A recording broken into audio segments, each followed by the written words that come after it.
In 1975, Universal Studios gave Clint Eastwood an ultimatum: fire your best friend and producing partner, or we cancel your three-picture deal worth $6 million.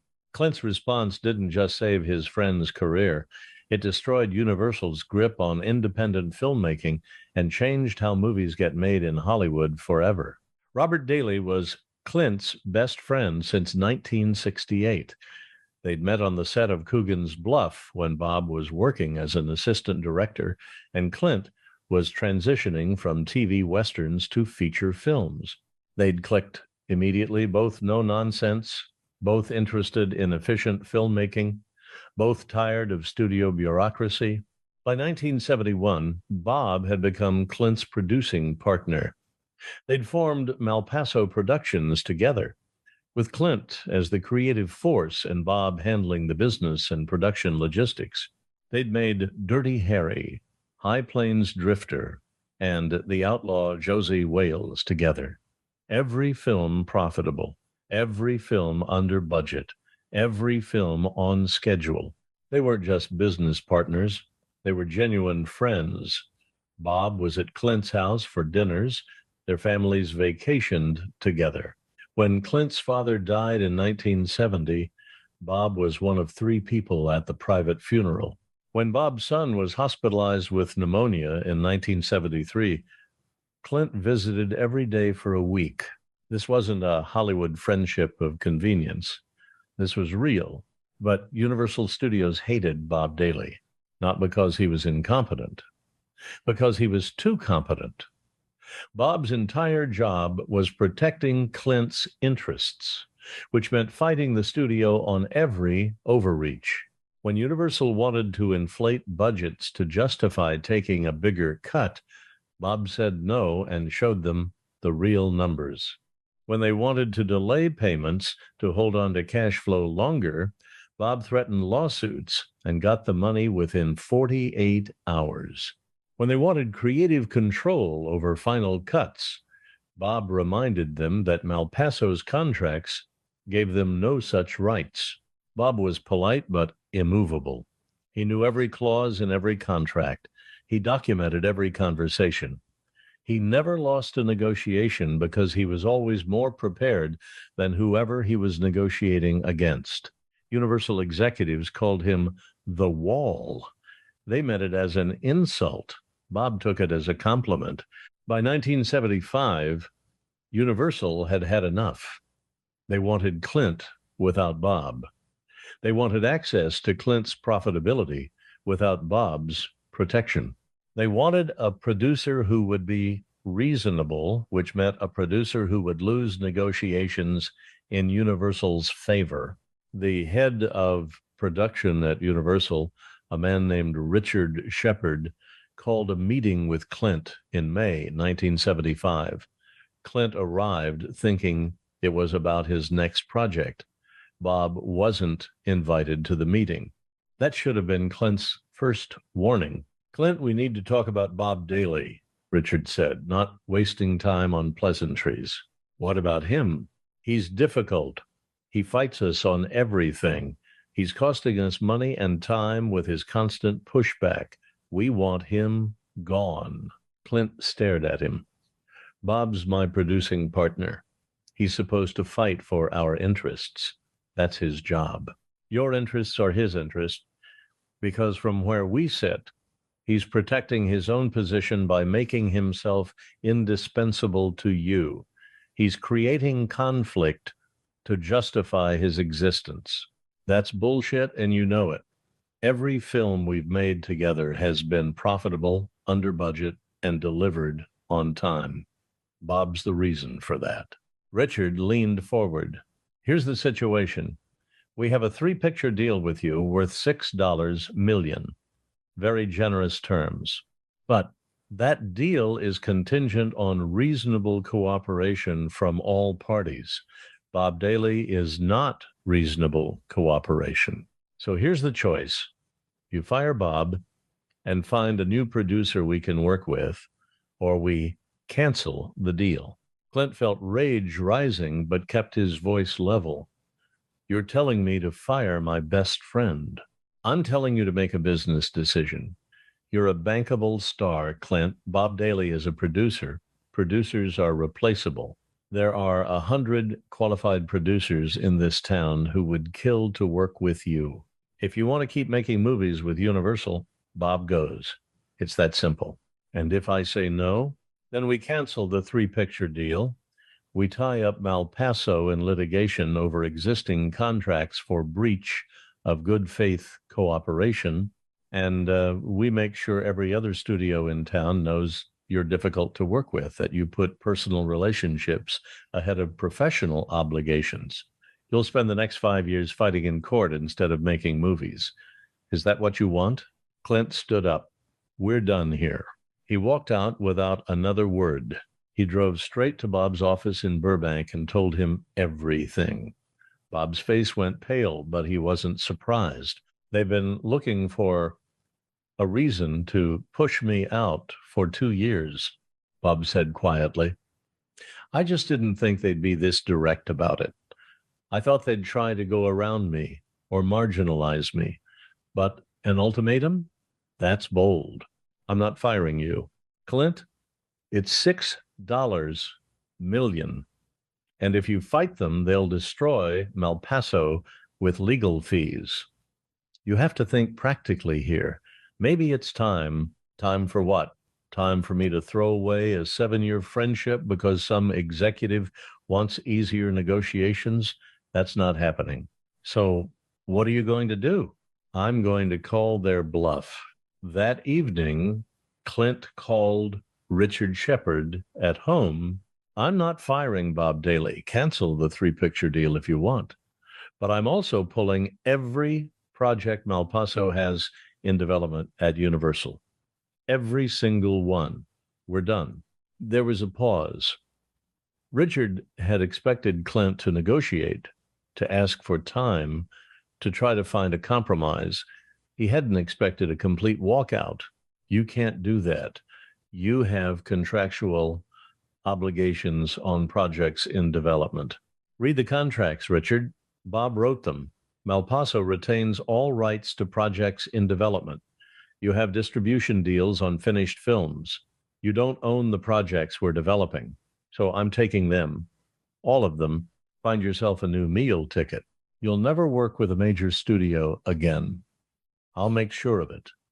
I'll make sure every executive in this town knows what you did. Then I won't work with major studios. I'll figure something else out. Clint hung up. For about 10 seconds, he wondered if he'd just destroyed his career. Then he called Bob back. I just burned the bridge with Universal. We need a new plan. Bob was quiet for a moment, then said, actually, I've been thinking about this for a while.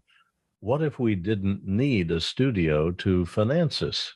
What if we made movies independently and just hired a studio to distribute? Studios don't work that way. They want control. Most studios, yeah. But what if we found one that wanted money more than control? The next morning, Clint called his lawyer and his agent and told them to start quietly approaching other studios with a radical pitch. Malpaso Productions will make movies independently. Full creative control. Malpaso finances the production. The studio just distributes. In return, the studio takes a smaller distribution fee than usual, but it's pure profit because they're not financing the risk. His agent thought he was insane. Clint, that's not how Hollywood works. Studios finance movies because they want control. They're not going to give you money and control. I'm not asking them for money. I'm asking them to distribute movies I finance. There's a difference. Over the next month, Clint's team quietly approached every major studio. Paramount said no. MGM said no. Columbia said no. Fox said no. Every studio rejected the pitch. They wanted control more than they wanted profit, except one. Warner Brothers was struggling in 1975. They'd had a string of expensive flops. Sorcerer, The Exorcist II, in development hell, massive cost overruns on other projects. Their executive team was desperate for reliable, profitable content. When Clint's pitch arrived, proven director, every film profitable, minimal risk for Warner Brothers. Because Malpaso would finance the production, they saw an opportunity. In June 1975, Clint and Bob sat down with Warner Brothers executives and negotiated a deal that would change Hollywood. Malpaso would make the movies. Malpaso would finance them. Warner Brothers would distribute them. Clint retained complete creative control. Bob Daley stayed as producer. In fact, Bob negotiated the deal. Warner Brothers would take a 15% distribution fee, far less than the 40% studios normally took, but guaranteed money on films they didn't have to finance or control. The deal was signed in July 1975. Malpaso Productions moved all projects to Warner Brothers. Clint held a press conference announcing the move. He was diplomatic, praising Universal for past collaborations, but explaining that Malpaso was pursuing a new model of independent production. The Hollywood Reporter ran a headline, "Eastwood's Independent Gamble, Bold or Foolish?" The article predicted the arrangement would likely fail within 2 years as Eastwood discovers the hard realities of financing his own productions without studio support. Universal Studios issued a brief statement. "We wish Mr. Eastwood well in his independent endeavors." Privately, Universal executives were celebrating. They'd gotten rid of the difficult producer, and they assumed Clint would come crawling back when his independent experiment collapsed under the weight of budget overruns and financing problems. Then the Outlaw Josey Wales came out in 1976, made for $3.7 million, earned $31.8 million domestic. Warner Brothers made their 15% distribution fee, $4.7 million, for essentially no risk. Malpaso kept the rest, over $20 million in profit. Then The Gauntlet in 1977, made for $5 million, earned $35.4 million, another massive profit. Then Every Which Way But Loose in 1978, made for $5 million, earned $85 million, one of the biggest hits of the year. The model worked spectacularly. By 1980, 5 years after leaving Universal, Clint had made 8 films under the Malpaso Warner Brothers arrangement, every single one profitable. Total production cost approximately $35 million. Total box office earnings over $250 million. Warner Brothers made their distribution fees with zero financial risk. Malpaso kept the profits and creative control. Other actors noticed. Other directors noticed.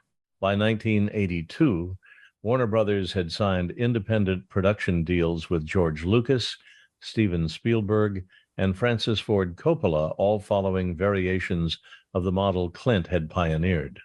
The studio provided distribution. The filmmakers maintained control. Universal Studios, meanwhile, was hemorrhaging money on expensive flops they'd financed and controlled.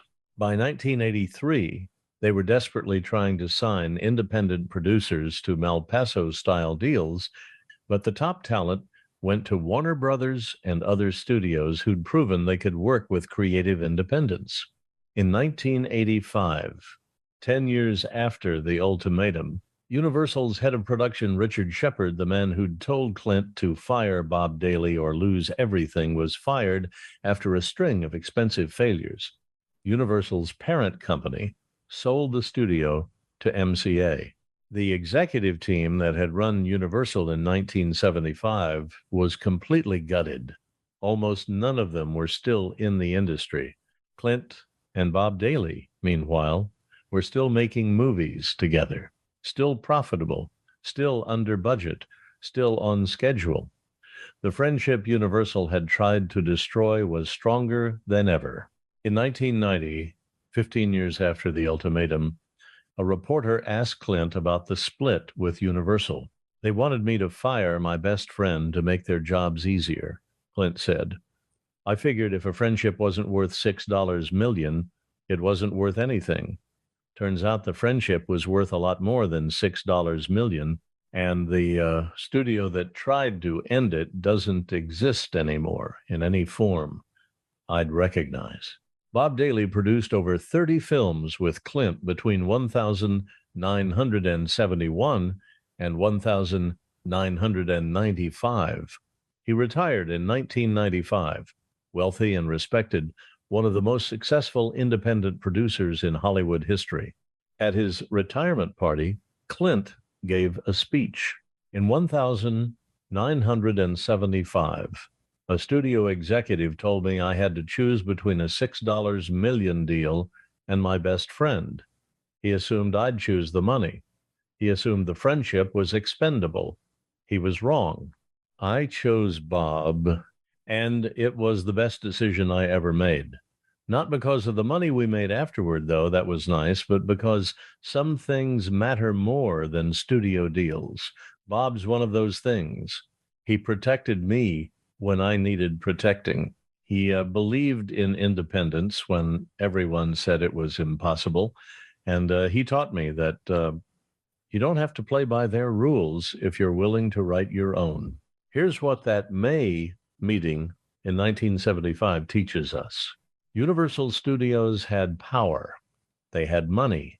They had distribution networks. They had leverage. They assumed Clint needed them more than they needed him. They were wrong. Clint could have fired Bob, kept the $6 million deal, probably made decent money in the short term. No one would have blamed him. It was business. Hollywood is full of people who've ended friendships for far less than $6 million. But Clint understood something Universal didn't. Loyalty isn't just moral, it's practical. Bob Daley had been protecting Clint's interests for 7 years.